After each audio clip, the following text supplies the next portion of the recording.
할렐루야. 오늘도 예배 나오신 믿음의 성도님들 주님의 이름으로 환영하고 축복합니다. 예배를 통해서 우리 하나님 큰 영광 받으실 줄로 믿습니다. 조금 전에 읽었던 하나님 말씀 열왕기하 5장 1절에서 4절 말씀 가지고 저는 믿음의 영향력이라는 말씀을 전하려고 합니다.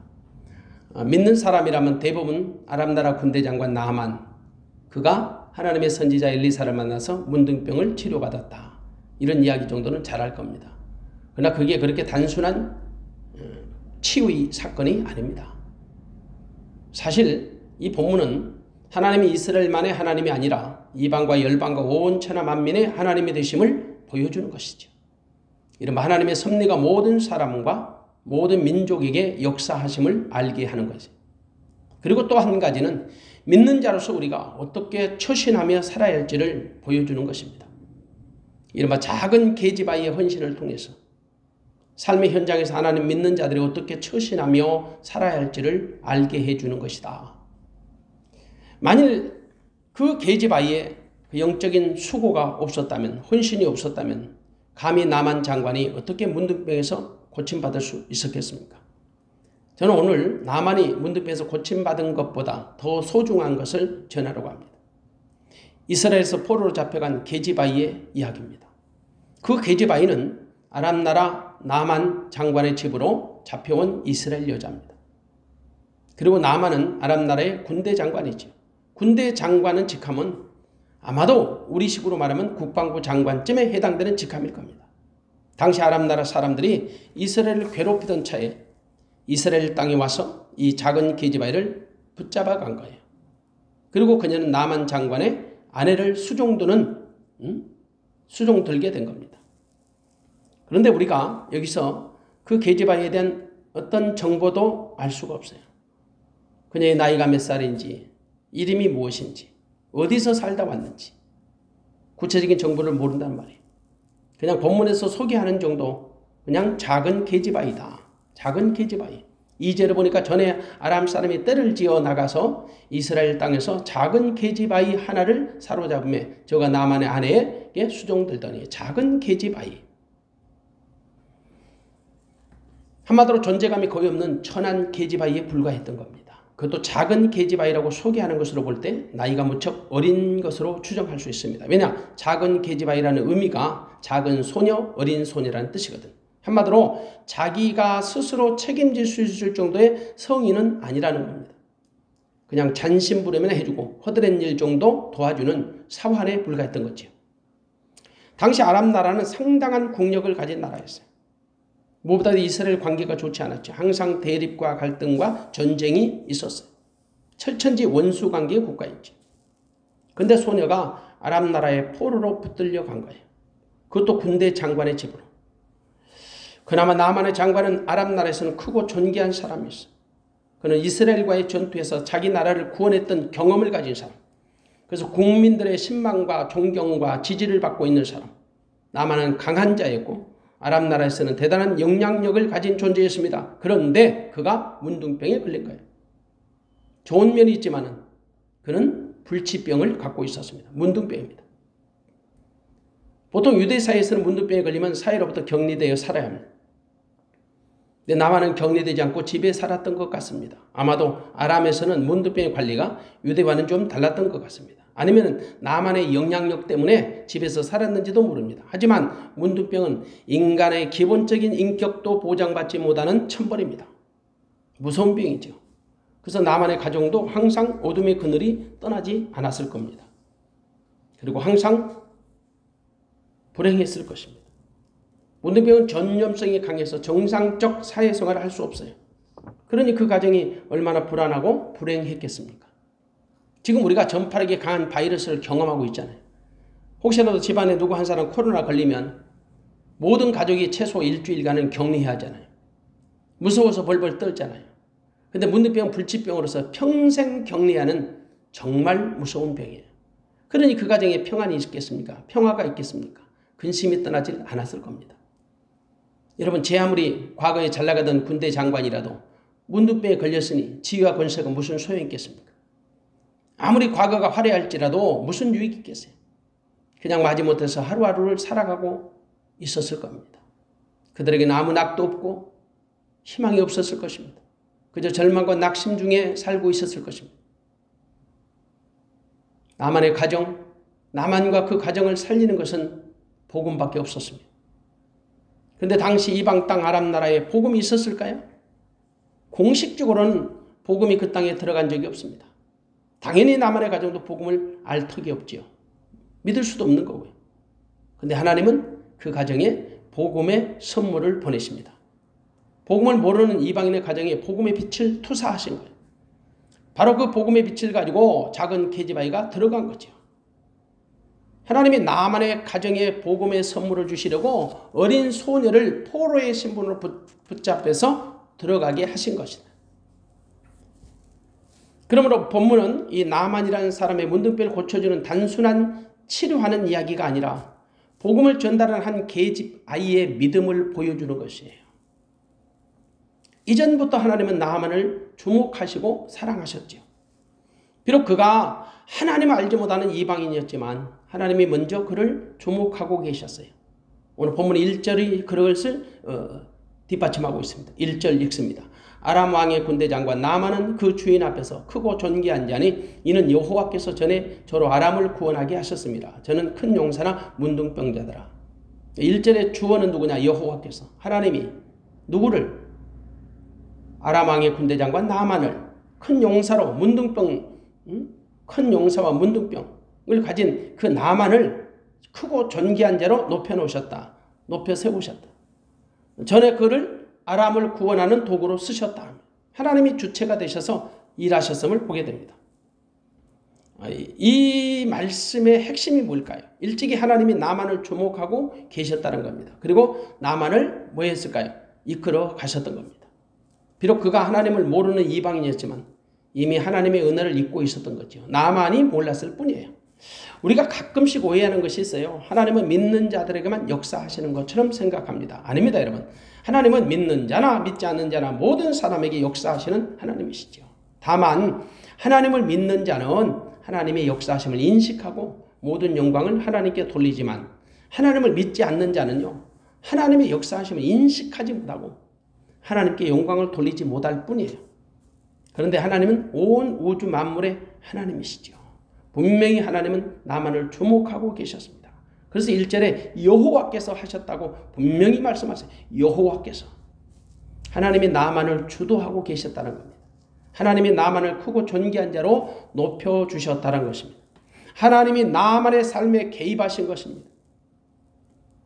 하나님이 나만을 통해서 영광을 받으시려고 의도적으로 접근하셨다는 말씀과 같습니다. 비록 그가 하나님을 알지 못하고 믿지는 않았지만 하나님의 분명한 목적을 갖고 먼저 손 내미시고 접근하셨던 거예요. 하나님이 먼저 나만을 구원하시기 위한 구원의 손길을 내밀고 계셨다. 그리고 복음을 들을 수 있는 기회, 복음을 만날 수 있는 기회, 복음을 믿을 수 있는 기회를 계집아이를 통해서 예비해 놓으신 거예요. 그러므로 계집아이가 나만의 집으로 붙잡혀 들어가는 것은 하나님의 작정을 이루기 위한 하나님의 스케줄이죠. 하나님이 그녀를 그곳으로 보내신 거예요. 그것도 포로로 붙잡아서. 그러면 하나님이 의도하신 궁극적인 목적이 무엇일까요? 하나님은 이스라엘만의 하나님이 아니라는 겁니다. 각 나라와 족속, 이방과 열방의 하나님이 되신다는 것을 선포해 주시는 겁니다. 그리고 그 목적을 이루어갈 대상자를 나만을 선택하신 거예요. 왜냐하면 나만은 상당한 영향력을 갖고 있었거든요. 물론 하나님이 그렇게 만들어 주신 거지요. 사실 영향력이 없는 사람보다 영향력이 있는 사람을 통해서 아람 나라의 복음을 소개하는 것이 훨씬 더 확장력이 있다고 생각하셨을 겁니다.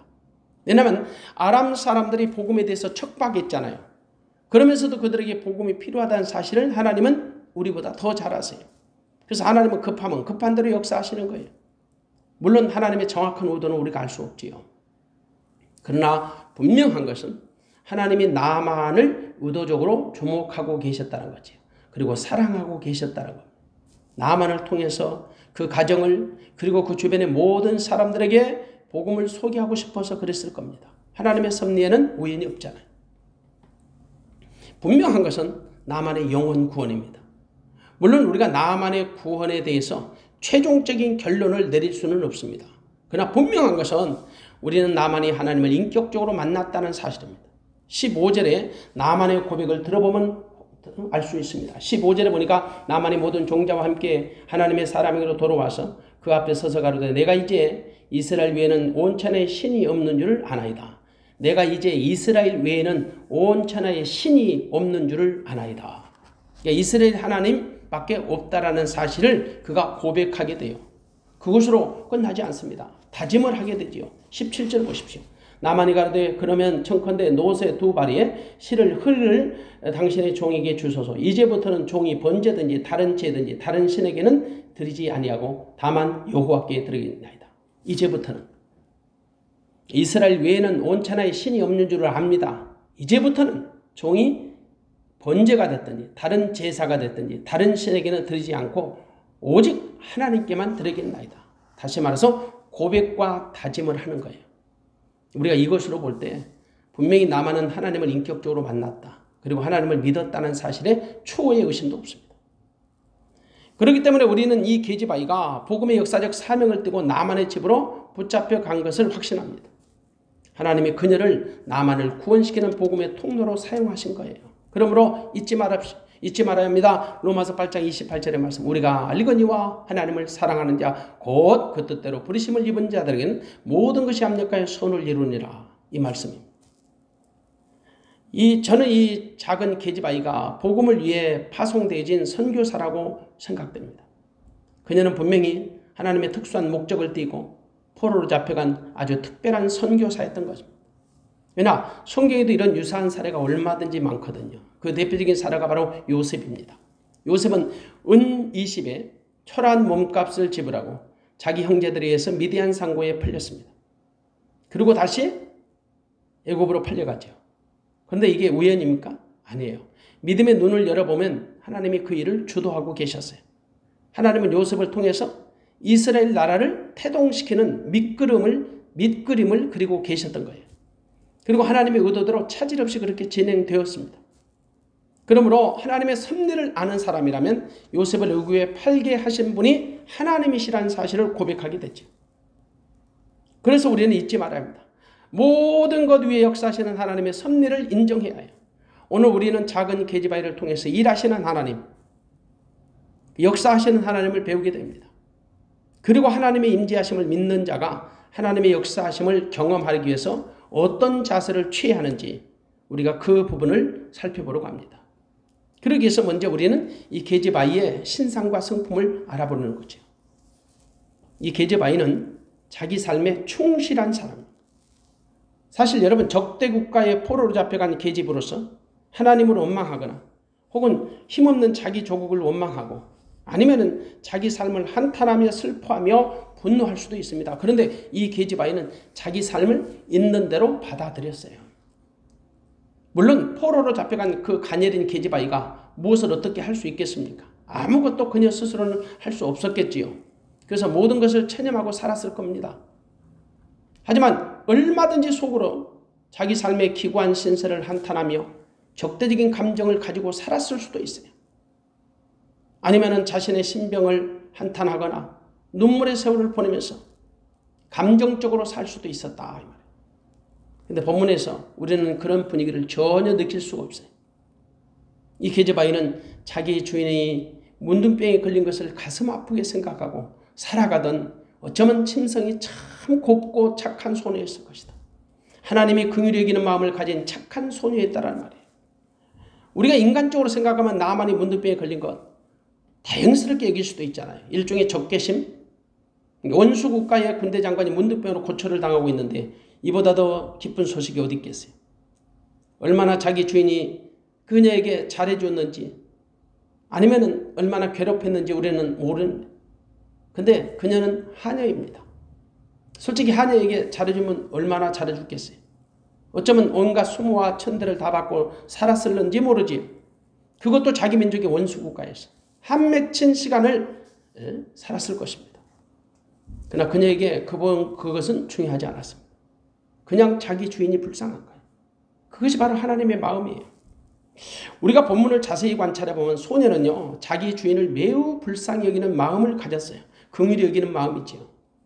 그래서 그녀는 자기 주인의 고통을 외면하지 않았습니다. 자기 주인의 고통에 침묵할 수 없었던 거지. 왜냐? 그녀에게는 인종차별이 없었어요. 사적인 감정도 없고 민족적 감정도 갖지 않았어요. 그냥 단순하게 한 인간의 고통에 대해서 연민의 정밖에 없었던 거지요. 성경 분명히 말씀합니다. 우는 자들로 함께 울라고. 그게 하나님 마음이에요. 근데 그녀의 마음이 바로 그런 거예요. 자기 주인의 고통에 함께 아파하는 그녀의 마음이 바로 하나님의 마음이었던 거지. 솔직히 그녀의 처지로 볼 때 아무나 가질 수는 없을 겁니다. 그러나 그녀는 하나님의 마음을 분명히 가진 여자였습니다. 그녀는 자기 삶에 충실했던 것입니다. 이것이 바로 믿는 자가 가져야 할 자세가 아닐까 싶습니다. 복음을 가진 자의 마음이라는 거지요. 성도는 어떤 형편이나 환경에서도 자기 삶을 비관하면 안 돼요. 자기 신병을 비관하거나 신세 한탄하는 것 더욱 안 돼요. 내가 처한 환경이나 처지가 곤란할지라도 낙심하거나 포기하거나 불평하는 것은 더 안 돼요. 이것은 성도의 바람직한 자세가 아니죠. 성도는 어떤 형편이나 상황 속에서도 좌절하거나 낙심하지 말고 오히려 더 적극적으로 수용해서 극복해 가는 자세를 취해야 합니다. 이것이 바로 자기 삶에 충실한 믿음의 성도의 자세인 것입니다. 성도가 자기 삶에 충실하면 주변 사람들로부터 인정을 받아요. 주변 사람들로부터 인정을 받지 못하면 아무리 복음을 잘 전해도 소용없습니다. 그 성도는 자기 삶에 충실해야 합니다. 작은 계집아이는 나만의 집에서의 말에나 일에나 충실했던 것 같습니다. 선한 영향력을 끼쳤을 것입니다. 왜냐하면 주인이 그녀의 말을 한 채의 의심도 없이 믿어준 것이거든요. 이것은 그녀의 삶이 그만큼 충실했다는 결정적 증거가 됩니다. 우리는 그녀가 자기 삶에 충실했다는 성경의 몇 가지 증거를 가질 수 있지요. 그 중에 하나가 그녀가 나만의 가정에 끼친 선한 영향력입니다. 그녀는 자기 조모에게 우리 주인이 사마리아에 계신 선지자 앞에 계셨으면 좋겠나이다. 저가 그 문둥병을 고치리이다. 오늘 3절에 보니까 그 조모에게 이르되 우리 주인이 사마리아에 계신 선지자 앞에 계셨으면 좋겠나이다. 저가 그 문둥병을 고치리이다. 사마리아 땅에 살고 있는 선지자를 소개합니다. 그 선지자는 엘리사지요. 근데 조모나 주인은 그녀의 말을 허투루 듣지 않았습니다. 그들은 여종의 소리를 경청했지요. 이것으로 볼 때 우리는 그녀가 좋은 영향력을 끼치고 있었다라고 추정해 볼 수 있습니다. 여러분, 영향력은 하루아침에 이루어지지 않아요. 평소에 그녀의 삶이 충실하지 못했다면 어떤 영향력도 끼치지 못했을 겁니다. 말에나 일에나 충실하지 못한다면 아무도 우리는 그들의 소리를 경청하지 않죠. 그들의 행동을 주목하지 않습니다. 만일에 그녀가 나만의 집에서 말에나 일에나 충실하지 못했다면 어쩌면 그녀의 말을 아무도 경청하지 않았을 겁니다. 그러나 주모나 주인은 그녀의 말을 그대로 들었습니다. 그냥 스쳐 지나가는 소리로 흘러버리지 않았다는 거지요. 사실 그녀는 나만이 주인이라고 하지만 자기의 천한 신분 때문에 직접 대면할 기회가 많지 않았을 겁니다. 기껏해야 주인의 아내를 수발하는 신분이었거든요. 그래서 그 여주인에게 먼저 소식을 전합니다. 여주인은 소녀의 말을 의심하지 않았습니다. 그리고 무시하지도 않았습니다. 그대로 받아들였습니다. 하나님의 역사는 말씀을 받아들임으로부터 시작하는 것입니다. 하나님이 이미 그들의 마음을 만지고 계셨던 것입니다. 물론 계집아이를 통해서 말이지. 만일 계집아이가 자기 삶에 충실하지 못했다면 어떤 개같이 나 하고 무시했을 수도 있습니다. 생각해 보십시오. 세도가 있는 집안에서 하찮은 계집아이의 말을 귀담아 듣는 것이 쉬운 일이겠네요. 그것도 그들의 원수 국가인 이스라엘 나라의 선지자를 만나보라는데 그들의 자존심이 무척 상했을 수도 있잖아요. 근데 여주인은 소녀의 소식을 자기 남편 나만에게 그대로 전했습니다. 또한 나만은 자기가 모시고 있는 아람 나라 왕에게 그대로 전합니다. 그 과정에서 아무도 의심하는 자가 없고요. 무시하는 자가 없었어요. 이로 볼 때 하나님이 그들의 마음을 먼저 미리 만지고 계셨다라고 우리가 볼 수 있지요. 모든 것을 합력해서 선을 이루시는 하나님이 그들의 마음을 만지고 계셨던 것입니다. 무엇보다도 하나님을 사랑하는 작은 계집아이를 통해서 말이죠. 비록 그녀는 작은 아이였지만 하나님에 대한 분명한 믿음을 갖고 있었습니다. 다른 사람에게 소개할 정도의 믿음은 자기 확신이 없으면 불가능하지요. 그녀는 분명히 하나님의 살아계심을 믿는 믿음을 가졌던 거예요. 그래서 당당하게 확신을 가지고 이스라엘의 하나님을 소개하는 거지요. 선지자를 소개하는 것은 결국 하나님을 소개하는 겁니다. 만일에 그녀가 나만의 문둥병에 대해서 관심을 갖지 않았다면 아무 일도 일어나지 않았을 테지요. 그리고 그녀가 전하지 않았다면 역시 아무 일도 일어나지 않았을 겁니다. 그런데 그녀는 주인의 문둥병을 못 본 척하지 않았습니다. 그래서 자기 주인이 사마리아에 계신 선지자 앞에 계셨다면 좋겠다라고 전했고 선지자 앞에 서기만 하면 반드시 문둥병이 고침받을 수 있다는 확신을 전한 것입니다. 이른바 그녀는 자기 삶의 현장에서 복음을 전한 거예요. 아마도 하나님이 이때를 위해서 그녀를 그곳에 포로로 보내셨던 것 같습니다. 그녀에게 영혼을 사랑하는 마음이 있었기 때문이지요. 영혼을 사랑하는 마음이 있기 때문에 그녀를 보낸 거예요. 한 영혼을 긍휼히 여기는 마음이 없으면 절대 복음 전하지 못합니다. 사실 여러분 전도는요. 영혼을 사랑하는 마음으로부터 출발해요. 영혼을 사랑하는 마음이 없으면 절대 전도하지 못합니다. 반드시 긍휼히 여기는 마음이 있어야 합니다. 사실 우리 주변 사람들에게 복음을 전한다는 것 그렇게 쉬운 일은 아니에요. 이유는 다양하지요. 대부분 주변 사람들과 너무 친밀하고 익숙하기 때문에 전하지 못해요. 혹은 거절당할까 봐서 전하지 못해요. 그리고 문제는 그들의 처지를 너무 잘 알기 때문에 전하지 못해요. 그들이 너무 바쁘고 너무 피곤하고 그들이 너무 잘났고 똑똑하고 너무 무지하고 우리는 복음에 대해서 우리가 판단을 해버려요. 그래서 복음을 전하지 못하는 거예요. 근데 여러분 멀리 가서 이방 사람 구원하지 못해도 내 집 근처 다니면서 건질 죄인 많다는 찬송가의 가사말처럼 우리는 생활 속에 내 주변의 전도를 게을러야 하면 안 되는 거예요. 생활 속의 전도를 실천해야 하는 거예요. 생활 속의 전도를 실천하려면 먼저 전도하고 싶은 마음을 가져 전도의 영을 열어달라고 기도하세요. 문제는 전도하고 싶은 마음을 가졌다고 해서 전도하는 것도 아니더라고요. 분명히 전해야 합니다. 전하지 않는데 누가 듣겠어요. 근데 해야겠다고 다짐을 해도 용기가 없어서 전하지 못한 사람들이 태반이에요. 근데 소녀는 담대하게 사마리아에 있는 선지자를 소개했어요. 소개하는 것으로 끝나지 않고 믿음의 확신을 가지고 전한 거죠. 저가 그 문둥병을 고치리다. 저가 그 문둥병을 고치리다. 어쩌면 고칠 수도 있다. 고칠지 모른다라는 말이 아니라 저가 그 문둥병을 고치리다. 확신입니다. 반드시 그 문둥병을 고친다는 확신을 갖고 전한 거예요. 믿음이 없으면 불가능해요. 우리는 그녀가 사마리아 선지자 엘리사에 대해서 얼마나 잘 알고 있는지도 몰라요. 사실 그녀가 사마리아 선지자라고 표현하는 걸 볼 때 그다지 잘 아는 관계는 아닐 수도 있습니다. 그러나 그녀에게 있는 것은 믿음이었습니다. 그녀의 믿음은 분명했습니다. 그녀의 믿음은 하나님의 종 선지자에게 하나님의 능력이 있다는 사실을 확신한 것입니다.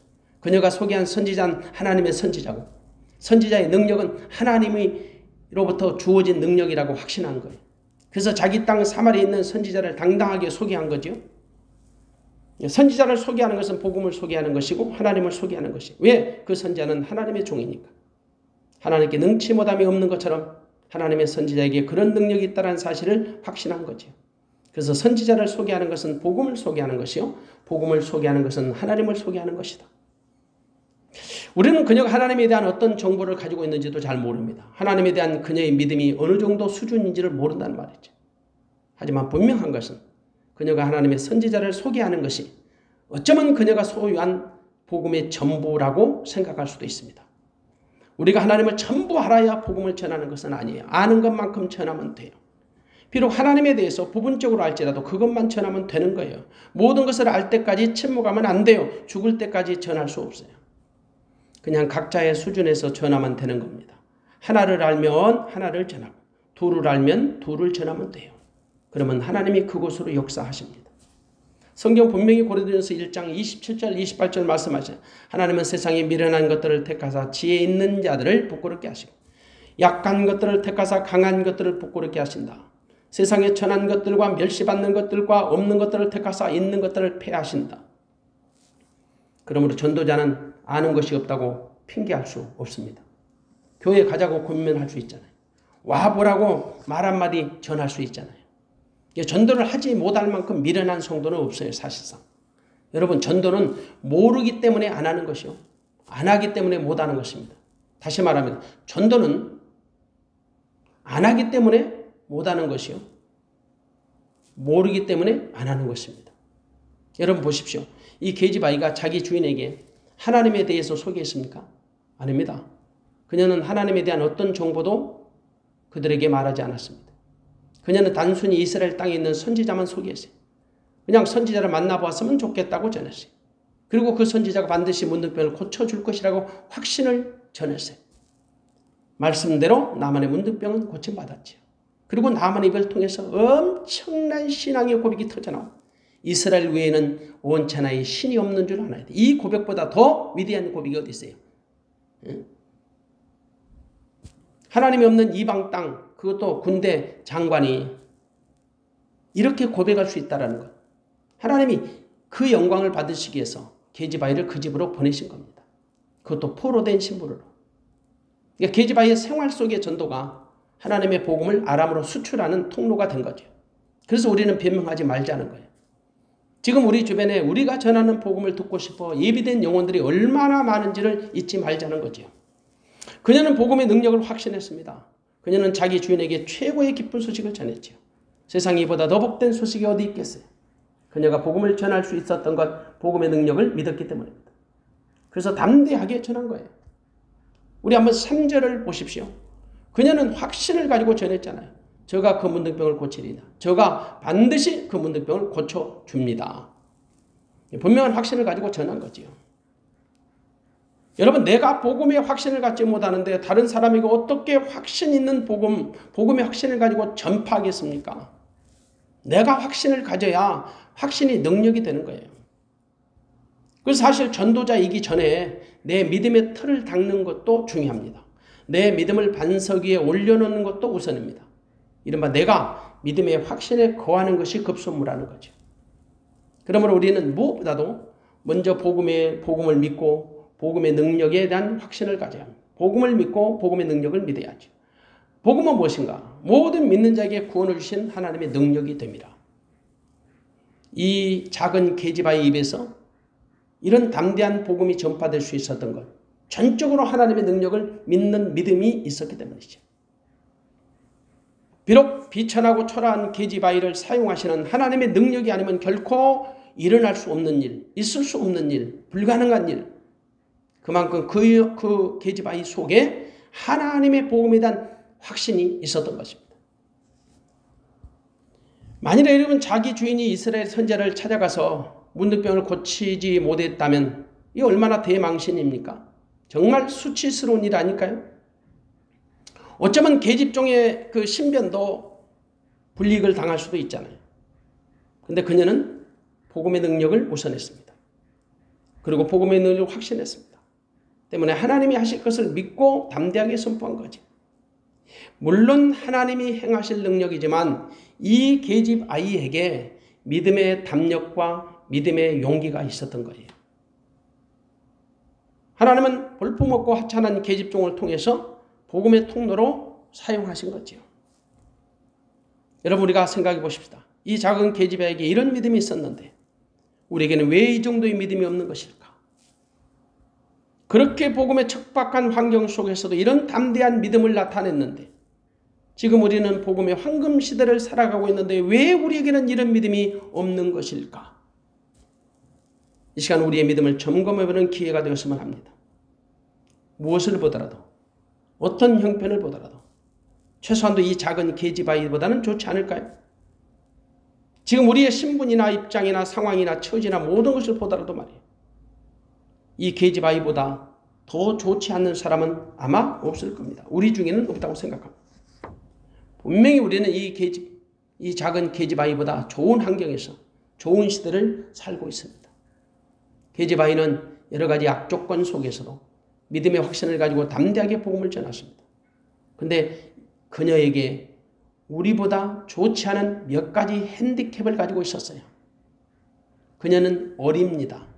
그녀는 종입니다. 그녀는 계집입니다. 이 세 가지 핸디캡이죠. 어리고 종이고 계집이고. 그러나 그녀는 누구보다도 복된 전도자였죠. 우리보다 훨씬 존귀한 전도자였어요. 이 계집아이는 하나님을 믿었을 뿐 아니라 하나님의 이름이 아람 나라에 전해지기를 원했던 거죠.